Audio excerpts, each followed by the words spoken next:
She planned the dream trip, they took everything and left her behind. My name is Violet, I'm 29, and I work in finance in Chicago. I don't come from money, my parents did what they could, but things were always tight growing up. So when I got my first real job, I promised myself that one day, I'd treat them to something unforgettable. Not just a weekend getaway or some spa day. I'm talking a proper dream trip. Europe, first class everything.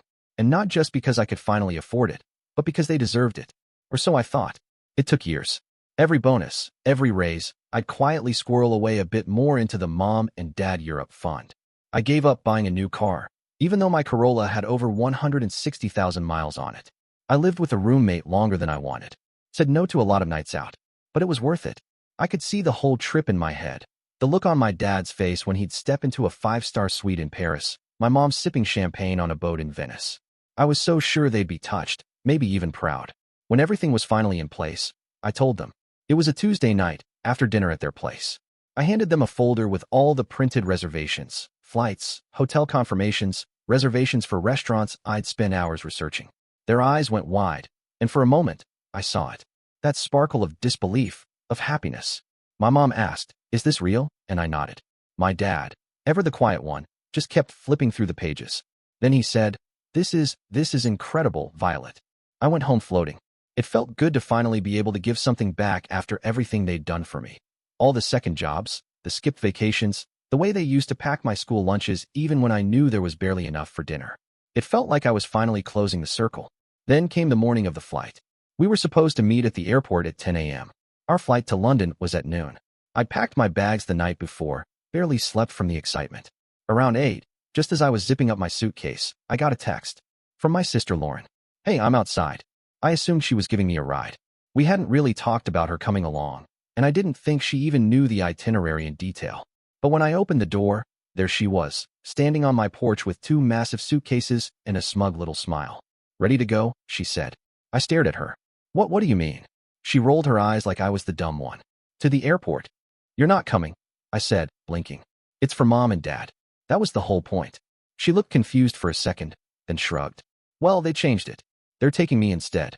I laughed. I genuinely thought she was joking.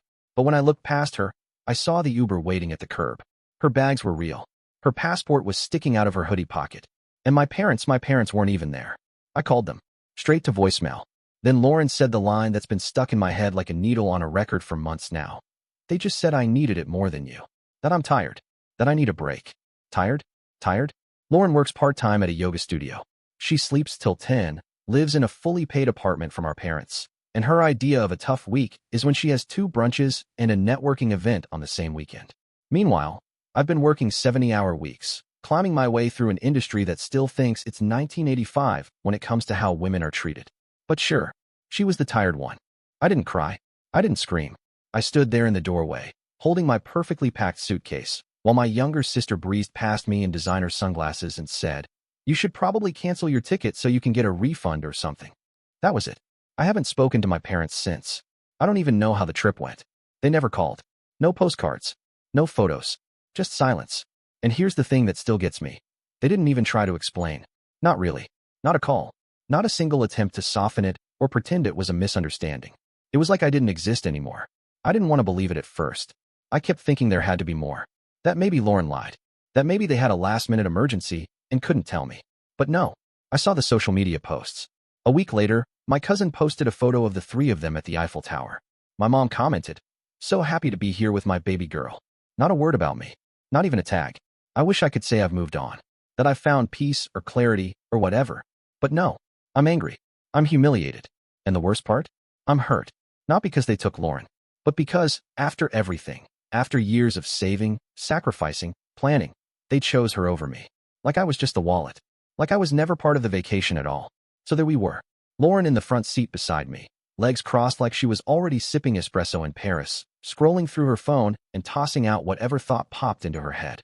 "I hope they have macarons in the hotel room. Do you think the Wi-Fi is good enough for Instagram Live? Oh my God, I saw this reel about shopping in the Marais. Do you think we'll see any celebrities?" Her voice was this constant hum, light and casual, like she hadn't just stepped into the vacation I had spent years building for someone else. She didn't even have the decency to pretend it was awkward. She was excited, bubbly, floating on air. And I drove. I didn't say a word. Just watch the city slip by through the windshield like I wasn't really there. The same streets I drove every day, the same skyline I usually loved, felt alien. Like I was in some other version of my life where I wasn't the main character. I kept my hands tight on the steering wheel, not because I was angry or trying to hold it together, but because I didn't know what else to do with them. If I let go, I think I would have pulled over and told them all to get out. I hadn't seen my parents since the reveal. That moment on my doorstep with Lauren and her bags. They texted, said they thought it would be easier if we all went together to the airport, and like a fool, I agreed. I don't even know why. Maybe some part of me wanted to believe I was overreacting. That this wasn't what it looked like. That there would be some apology, some last-minute twist where they'd say, of course, we'd never go without you. But no. As soon as I pulled into the driveway, they were already outside, bags packed, dressed like they were in a travel commercial. My dad waved like it was just another Sunday brunch. My mom kissed my cheek and told me I looked tired. No one brought up the change. No one mentioned that this was my trip. That I had booked the hotels, researched the best wine tours, found the Michelin reservations 9 months in advance. They just climbed into my car like it was the most natural thing in the world. The silence was crushing, even with Lauren chattering. She was in her own world. I could smell her perfume, something sugary and sharp, and every time she laughed at one of her TikToks, it made my skin crawl. Not because I hated her. I didn't. But because of how easy it all was for her. She didn't have to earn this. She just had to be there. That's what stung. At a red light, my dad cleared his throat. "Violet," he said, in that measured tone he always used when he wanted to sound reasonable. "Thank you again. For your understanding. We really appreciate everything you did to make this happen." I didn't answer. I couldn't. My throat felt thick. I stared straight ahead and nodded once, barely. Then my mom, from the back seat, chimed in. "And please," she said, "don't be dramatic about all this. It's just a trip. We'll do something nice together another time. You know Lauren needs this." That was the moment something cracked. Not loudly. Not like glass shattering. More like the sound of something small and important breaking in your chest. A soft, undeniable snap. Because that's when it all came rushing in. Every missed birthday dinner because I was working late to hit a deadline. Every time I picked up the check without anyone even noticing. Every Christmas where I planned everything down to the seating chart while Lauren showed up in a new outfit and complained the turkey was dry. Every single time I stayed quiet so someone else could feel better. Every time I swallowed the thing I wanted to say because I didn't want to upset anyone. Every time I sacrificed without calling it that because I thought maybe, just maybe, they'd see it one day and appreciate it. Maybe love would come through as recognition, as a moment of someone saying, "You matter." But they didn't see it. And now I was driving them to a vacation I planned, that they hijacked, with my sister in my seat, my name left off the itinerary, my passport staying home. Because apparently, Lauren was the one who needed rest. Lauren, whose biggest hardship this year was a canceled yoga retreat and a bad breakup with a guy named Zach who ghosted her after Coachella. I blinked hard. My hands gripped the wheel tighter. And I decided, right then, no more. No more being the reliable one. No more holding up the weight of everything while pretending it didn't hurt. No more silent nods and polite smiles and swallowing rage like it was nothing. If this was how they saw me, as the planner, the banker, the reliable chauffeur who knew when to keep her mouth shut, then that's all they'd ever see, unless I changed it. And I was done letting them write that story for me. I dropped them off. No hugs. No goodbyes. Lauren barely looked up from her phone. My mom handed me a plastic bag with some leftover snacks for the ride home. My dad said, "We'll send pictures."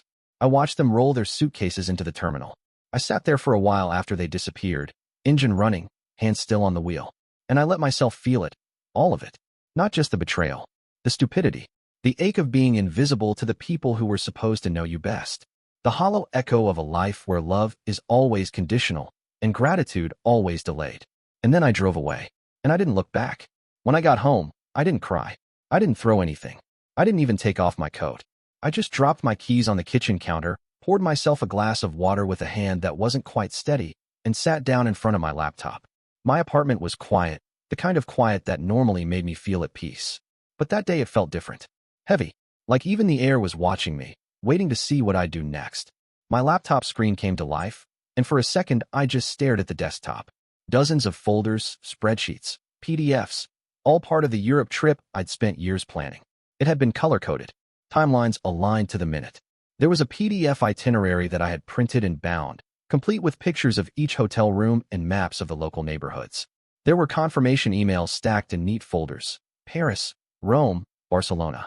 All of it perfectly arranged like a well-oiled machine. Because that's who I was. The one who organized, who anticipated every detail, who thought of the things no one else ever noticed. I clicked on the Paris folder first. The Ritz. A deluxe suite with a view of the Grand Jardin. Non-refundable, but protected by my travel insurance. Something I'd paid extra for just in case my parents got sick or had to delay. Not because I thought they'd replace me at the last minute with Lauren. I pulled up the reservation, heart beating a little faster than usual, and hovered my mouse over the cancel button. And then I clicked it. That first cancellation felt like tearing off a scab that had been festering for years. Not just about the trip. About everything. About the birthdays they forgot. The way they talked about Lauren like she was the second coming while I was just the reliable one. About every Thanksgiving where I worked all day and they barely said thank you. About how they smiled and waved at the airport like I was their Uber driver. Next was the airport transfer in Paris. A private black car with champagne and chilled towels waiting in the back seat. Cancelled. Then the tour guide I had hired for the Louvre. A guy named Etienne who I'd vetted for weeks. Gone. Dinner reservations at Guy Savoy. Deleted. The boutique hotel in Rome with a rooftop view of the Colosseum. Cancelled. Private pasta-making class with an Italian chef in Trastevere. Cancelled. Every single luxury, every curated experience, every ounce of indulgence I had meticulously arranged, down to the monogrammed welcome cards I had mailed to each hotel. Wiped clean. I left the flights. Because I didn't want them to say I stranded them.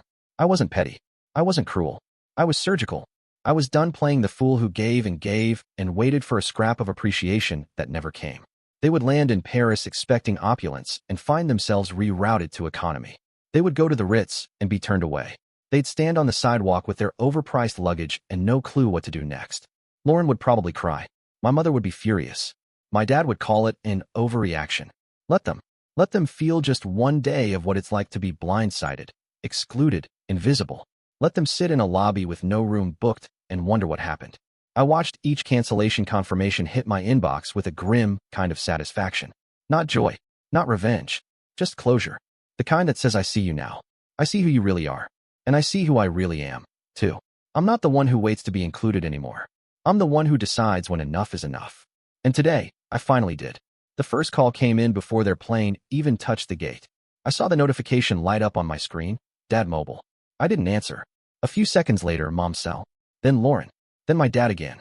Voicemail after voicemail, text after text, each one stacking on top of the last like some frantic digital avalanche.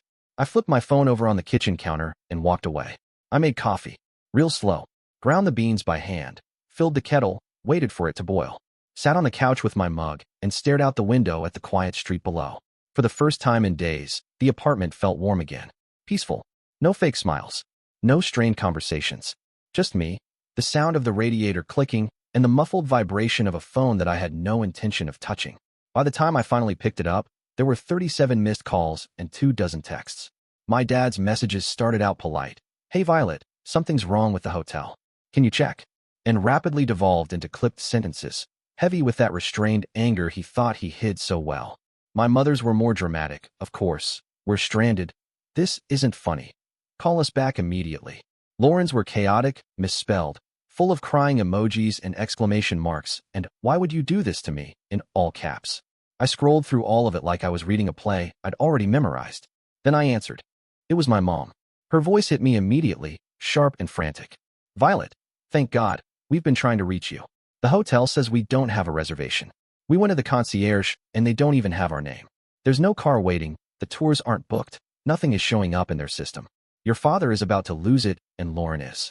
I cut her off. You chose her over me, I said, calmly, clearly. Now let her pay. Silence.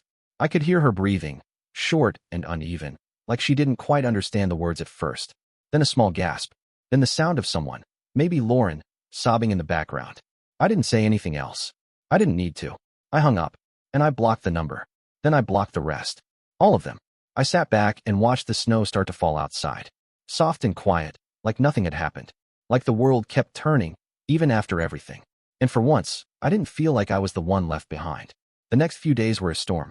Not a dramatic, cinematic kind of storm, but the quiet, relentless kind that starts with a trickle and then soaks everything you own before you realize it's too late to take cover.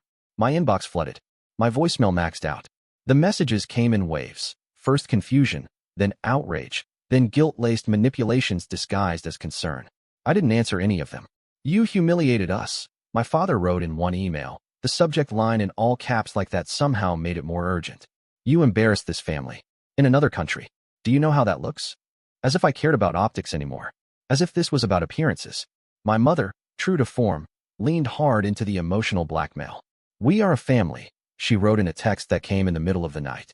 You don't throw family away over one misunderstanding. Lauren is devastated. You've ruined what should have been a beautiful memory. But that was just it. It wasn't one misunderstanding. It was a lifetime of them. And Lauren wasn't devastated when she took my place. She wasn't crying when she zipped up her suitcase and climbed into my car like it was hers to ride. And then came the threats. Not legal ones. Not anything dramatic. Just sharp-edged little stabs designed to cut where they knew it would hurt. We told the family what you did, one voicemail hissed. Everyone is disgusted. This will follow you. Do you want to be remembered as the daughter who turned on her own parents? I listened to that one twice. Not because it upset me, but because I wanted to remember exactly how far they were willing to go to shame me back into silence. I didn't respond. I didn't explain. I didn't write long, emotional messages defending my decision or trying to get them to understand. For the first time in my life, I didn't try to fix it. And it was hard. Harder than I expected. There were moments I stared at my phone, thumb hovering over a reply. Moments I felt that old reflex start to kick in, the one that said, just smooth it over, be the bigger person, keep the peace. But then I'd remember standing in my living room, watching Lauren laugh in my seat, hearing my mother say, don't be dramatic, as if my pain was an overreaction to being erased. I let them sit in the consequences. I let them feel the void I used to fill. No emergency hotel upgrades. No last-minute magic fixes. No check-ins. No explanations. No buffer. Just the silence they had given me, reflected back at them. And in that silence, I found something I didn't know I'd been missing. Myself. Not the version they shaped. Not the one who earned her worth by making everything easier for everyone else. Just me. Unapologetic. Unmoved. And finally done. I knew the exact moment they pulled into the driveway. The sound of the tires crunching over the salt-dusted pavement, the muted slam of car doors, the sharp click of my mother's heels on the front steps. I was already sitting on the porch, wrapped in my coat, mug of coffee in hand. I didn't plan it like some dramatic confrontation. I just wanted to be there. I wanted to see their faces when they came back, not to gloat, not to argue, just to look them in the eye for once and not flinch.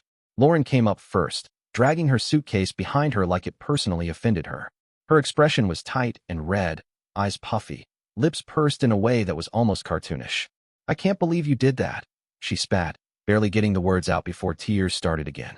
Do you even understand what you put us through?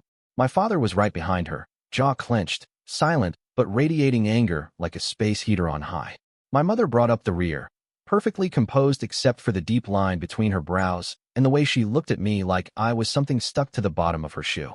She folded her arms and said, you ruined the trip, Violet. You humiliated us. That was spiteful. I didn't move. I didn't raise my voice or snap back like they probably expected. I just looked at all three of them and said, you chose her over me. No problem. But then you had to pay for it yourselves. Lauren's mouth opened like she wanted to argue, but nothing came out. My dad took a step forward, then stopped. My mother shook her head like she couldn't believe what she was hearing. You could have said something, she hissed. You could have told us you were upset instead of acting like a child. I met her stare, calm and steady. I did say something. You just didn't listen. You told me not to be dramatic. You told me to understand. So I did. I understood exactly what I was to you. The silence stretched between us. For once, they didn't have anything to say. No justifications. No fake concern. Just the ugly truth hanging in the cold air between us. I stood up, placed my empty mug on the porch railing, and walked past them without another word. And they let me go. Because this time, they knew better than to follow. The week after they returned, everything stayed quiet. No more texts. No calls. No fake invitations to dinner or offers to talk it out. And I didn't miss it. For once, I didn't feel the pull to fix anything, to smooth over the wreckage like I always had. I didn't send an apology email, didn't draft a carefully worded message to clarify my position. I let the silence settle in like a blanket. Heavy, yes, but warm, safe, honest. And with nothing left to salvage, I did something that didn't even feel radical until I was already doing it. I booked a trip. For myself. No coordinating with anyone, no family group chats, no spreadsheets or color-coded itineraries. Just a single one-way ticket to Italy. Florence first, then maybe down to the coast. I didn't overplan it. I didn't even book hotels past the first 2 nights. It wasn't about the landmarks or the wine or the photos I could show anyone when I got back. It was about moving, finally, on my own terms. The first morning, I I woke up in a tiny rental in the Altrano district, sunlight cutting through the shutters, and for the first time in years, I didn't reach for my phone. I didn't check anyone's schedule. I didn't run through a mental list of who needed what from me. I walked to a cafe and ordered a cappuccino in broken Italian, and no one cared that I got the grammar wrong. I wandered the streets without purpose. I sat in a quiet piazza for an hour just watching people pass by, a leather journal in my lap and no pressure to write anything profound. Somewhere between Florence and Siena, something shifted. It wasn't loud or dramatic. It was subtle, like a door that had been cracked open for years finally swinging wide without resistance. I realized I wasn't calculating how this trip would be perceived. I wasn't doing it to post pictures or prove a point.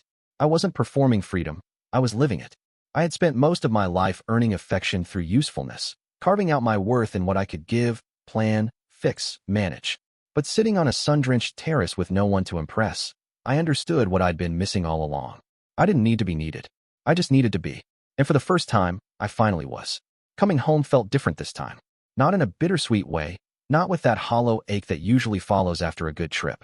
It felt still, like something in the foundation had shifted while I was gone, and now everything settled just a little deeper into the ground. I unpacked slowly. I didn't check my email. I didn't open the group chat I knew they had tried to revive. I moved at my own pace, in my own space, with no voice in my head narrating what I should be doing instead. There were messages waiting, of course. My mother asking if we could finally talk. My father saying he hoped some distance helped put things in perspective. But I didn't answer. Not because I was angry. I just wasn't interested in giving them my energy anymore. Not like before. Not without them showing that they actually understood what they did, and not just how it inconvenienced them. Instead, I put that energy into things that were mine. I signed up for a local photography class, something I'd wanted to do for years but always put off because someone always needed something more urgently. Every Tuesday night now, I sit in a classroom filled with strangers and talk about aperture and light instead of logistics and guilt. I joined a small travel club through the community center, and I met people who talk about the world like it's a place to explore, not a backdrop for other people's expectations. I started redecorating my apartment. Not for guests. Not for Instagram. For me. New curtains. Real art on the walls. A shelf of cookbooks I actually use. I stopped being available out of habit. I stopped explaining my decisions. I stopped filling silences that weren't mine to solve. I set rules, and I didn't apologize for them. And for once, nobody collapsed when I said no. I won't say it was easy. There were moments it felt unnatural, like I was forgetting something important, some invisible duty I'd always performed. But then I'd remember, that was the lie. That was the script I was handed. And I wasn't reading from it anymore. So that's where I'm at now. Living in the space I finally made for myself. Quiet, steady, intentional. Not looking back, not reaching out, just living.